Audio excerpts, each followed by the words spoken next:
So students, today in this class we are going to take the next topic from the chapter Biomolecules, and the topic is amino acids. So first of all, what are amino acids? So amino acids are those substances which consist of two functional groups. First is amino group, that is NH2. And the next one is carboxylic acid group, or simply carboxyl group.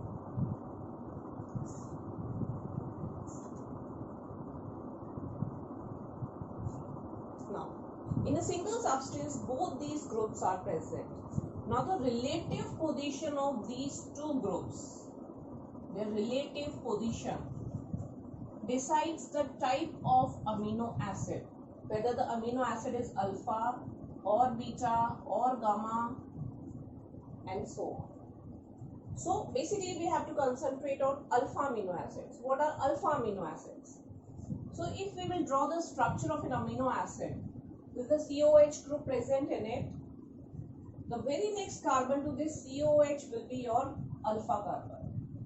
And on this carbon itself, if your NH2 group is present, then that makes your alpha amino acid. Okay. Now, the naming of alpha amino acids. Alpha amino acids have some trivial name. They are given some trivial names, and these trivial names basically reflect their properties. Coming to next. Alpha amino acids are represented by either a 3-letter symbol or a 1-letter symbol.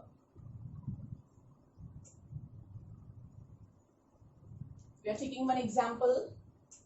Suppose the example is alanine. It's a very simple amino acid.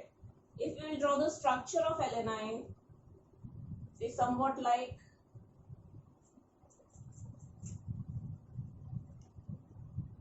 this. This is alanine. So the 3-letter symbol for alanine is ALA. That's it. First letter capital and the remaining small. And when it is represented as 1-letter symbol, it is simply represented as A.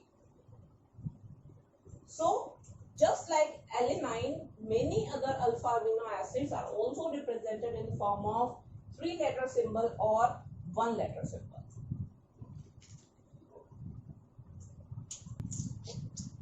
Now next is the classification of amino acids.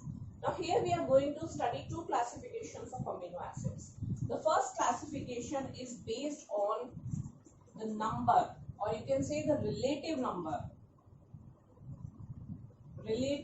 of NH2 and COH groups.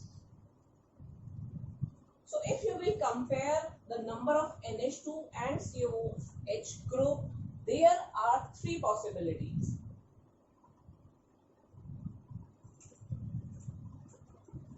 In the first possible case, if the number of NH2 group is less than the number of COH groups, in that case the amino acid will be acidic. It will be acidic amino acid. The next possibility is the number of NH2 group is equal in number to that of carboxylic acid. In that case, the amino acid will be neutral. A neutral amino acid. Now, the third case, the third possibility, when the number of NH2 group is more as compared to number of carboxylic acid. In that case, the amino acid will be basic. A basic amino acid. So on the basis of relative number of NH2 and COH groups, we are having three categories of amino acids: acidic, neutral and basic. Coming to next classification. The next classification is based on requirement. And in this case, amino acids are basically divided into two categories. The first category is essential amino acids.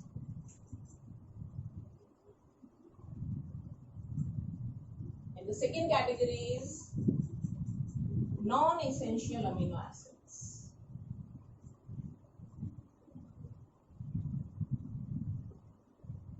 Now coming to the first category, essential amino acids. Those are the amino acids which are not synthesized by our body. Not synthesized by our body. So we have to take them essentially in our diet. To take essentially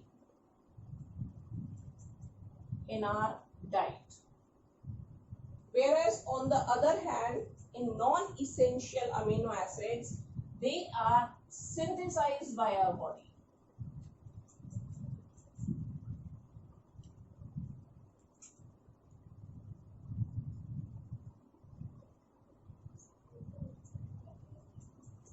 So there is no requirement, there is no essential requirement to take them in our diet. So that is the basic difference between essential and non-essential amino acids.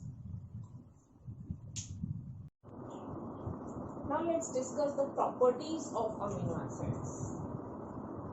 Properties. So the very first property of amino acids. First, amino acids are colorless, crystalline solids.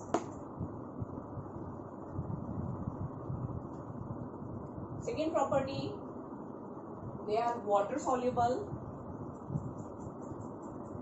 and they are having very high melting point. So they are water soluble and high melting solids.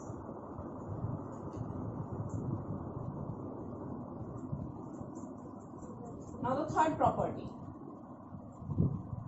Since it contains both NH2 and COH group,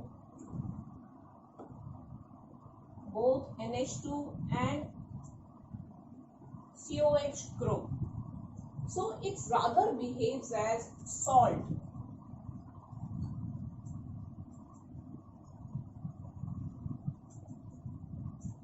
Next property.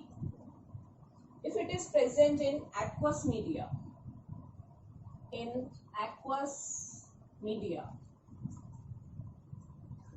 amino acid will get converted into a dipolar ion that is known as Sweeter ion. So this is your amino acid. So when we are dissolving this amino acid in aqueous media, we are getting a dipolar ion that is Sweeter ion.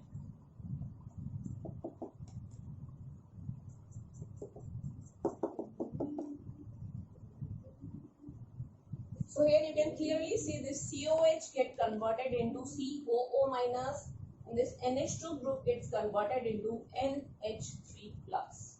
So here this dipolar ion is having negative as well as positive ion. So this type of ion is known as Sweeter ion. Now coming to the next property and fifth one, all naturally occurring amino acids,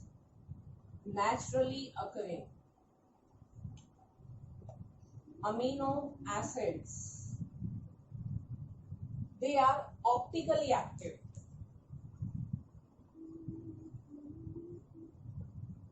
And that is due to the presence of asymmetric carbon.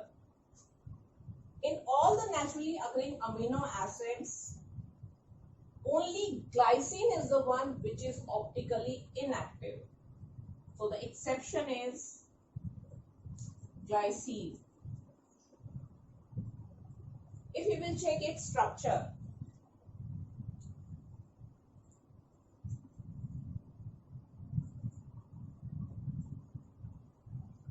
you will see here, due to presence of these two hydrogens, this carbon is not a symmetric. That's why glycine is optically inactive. Now coming to the next property. Amino acids exist in both D and L configurations.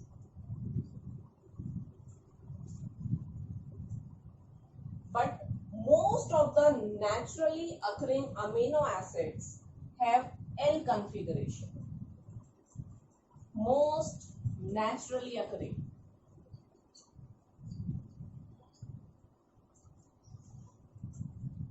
Now let's draw the structure, these two configurations D and L. So for that we will draw COH on the top, H on this side, R towards down, and if NH2 group is drawn towards the left side, this type of configuration is designated as L. The next possibility is